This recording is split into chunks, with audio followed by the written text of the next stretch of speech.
What's up, guys? Back with another one. I'm Ryan, my man George. What's up, guys? How you living out there? Lost in Vegas coming back at you with another unbiased reaction. That's right. Shout out to our free thinkers, of course. And our patrons as well. That's right. Yeah. And by the way, guys, we got that Metallica Fade to Black video up on Patreon right now. We give early access to our patrons, so check that out. Yep. Link will be in the description.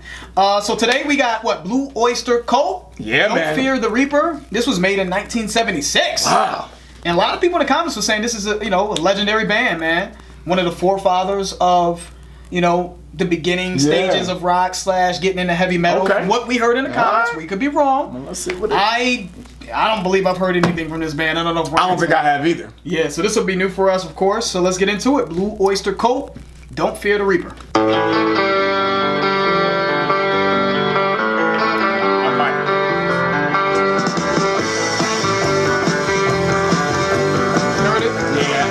I think I might have heard this, guys. that melody, that riff sounds very, very familiar. So I think I might have heard this. Okay. No, not sounding familiar to me at all. See, back to it.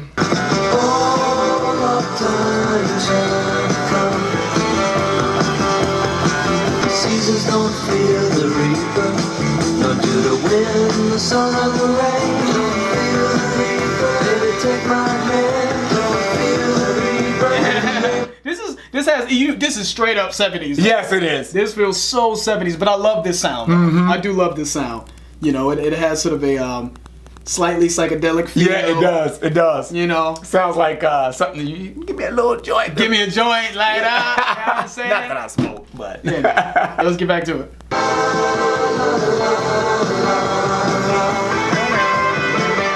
That sounds dope right there.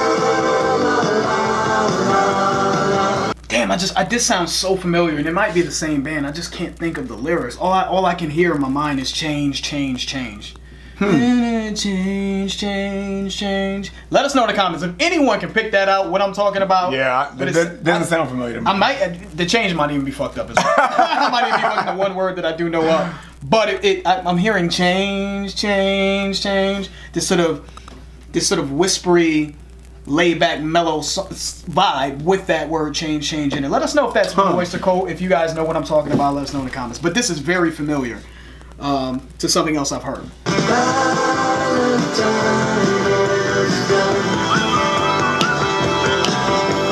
Romeo and Juliet are together in eternity. Romeo and 40,000 men win every day. Romeo and 40,000 men win every day. Is that like the death rate, the death toll in the 70s? I don't know. 40,000 men and women every day? Together in eternity? Like Maybe. This is concerning, death. Death. The Reaper. The Reaper, right? Grim Reaper. The Grim Reaper. Yeah. You know what I'm saying? Romeo and Juliet are together in eternity. But he's saying, don't fear the Reaper. Yep. You know what I mean? You're gonna die. Death is imminent. No, I'm just joking. No, but it's true. That's what it is. Yeah, death is imminent. So, don't fear it, live. And it's almost like a chant. Like it's like chanting to me. It feels like this whole song Cultish. is like kind of like a cultist type of chant. It's almost like Don't fear the Reaper. Ding. But I like it though. Yeah, it is definitely a mood song. Yes. Me. Like, you just kicking it, chilling, Yep. Happiness. Even though they're not talking about happiness, but it makes me happy. It makes me happy though, Because that's the way I'm interpreting it, is like, don't fear the Reaper. You know what I'm saying? Why? Man, it is what it is. Live your life. Don't fear the Reaper. Baby, I'm your man.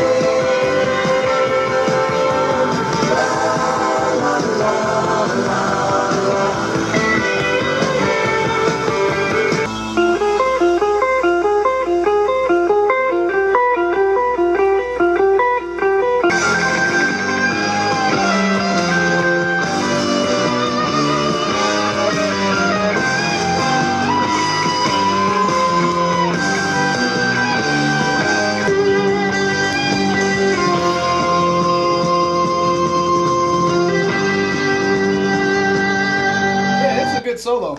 Very good solo, man. Yeah, man. Before this transition here, I thought I'd heard the song before, but I don't remember this at all. At all. I don't remember this part at all. So Maybe it's just in its entirety you haven't heard it. Maybe. But yeah, you're right. I like the groove of this, and this solo is going to work. They're going to work on I the just solo. think the style, the solo's crazy, and I just think the style of this is what I can listen to this style all day. Mm-hmm. It's relaxing. It's therapeutic, man. It is though. It's comforting. It is. It's comforting, even though you don't fear the Reaper. Talking about the Reaper, it's talking about it's death essentially, right? Mm-hmm. Death comes to us all, but it's sort of it feels comforting. It's almost like it's slowly carrying you into the light. Yep. You know, it's like the Reaper. You're gonna die, but it's okay. Yeah. We all die. We'll be able to fly, right? Yeah. Take my hand, right? Come on, baby. We'll be pixie dust. Come on, baby. All right, let's get back to it.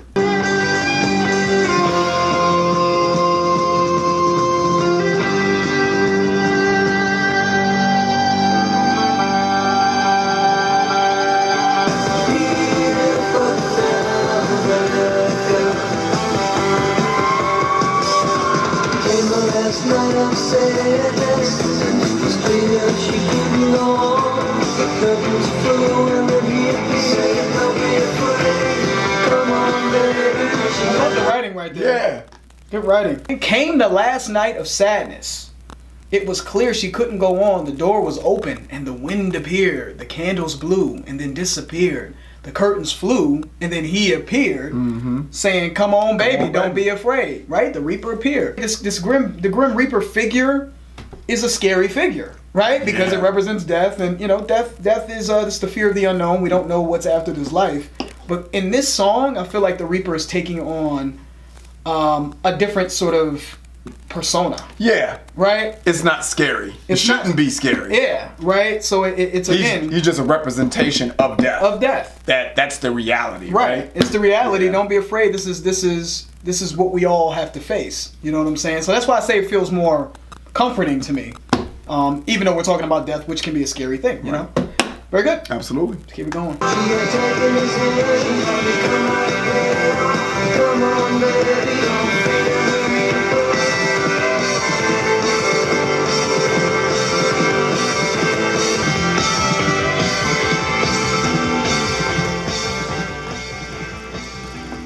Yeah, man, I actually really like that song. Yeah? I really like that song. I know it's definitely a mood, like I think you mentioned it earlier on. It is a mood type of song, but I'm pretty much in this mood a lot. I like to mellow out. I want to mellow out, and I think it's groovy. It's got a beautiful 70s groove to it. I like the sound. I can play this pretty consistently, actually. Like, some of y'all are probably shocked by that.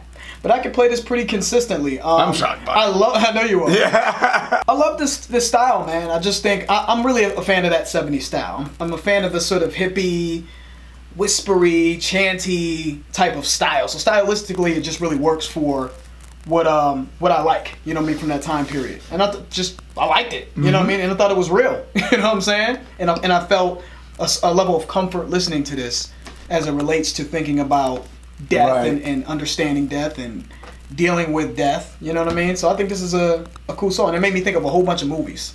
Yeah. I won't go into detail about it, but okay. Yeah, cool, man. I enjoyed this one, man. I think it's a good song. I do think that groove kind of gets repetitious, and I know that's by design, you know.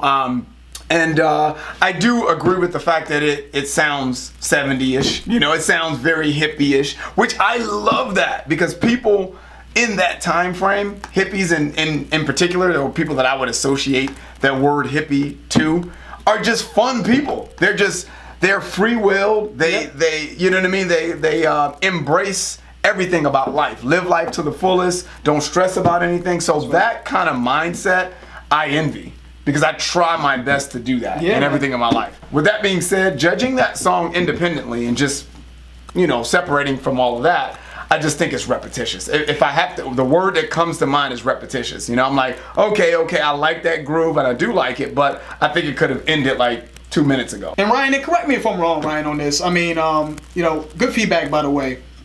Repetition can sometimes, for some of us, at least for me, maybe Ryan, you can chime in.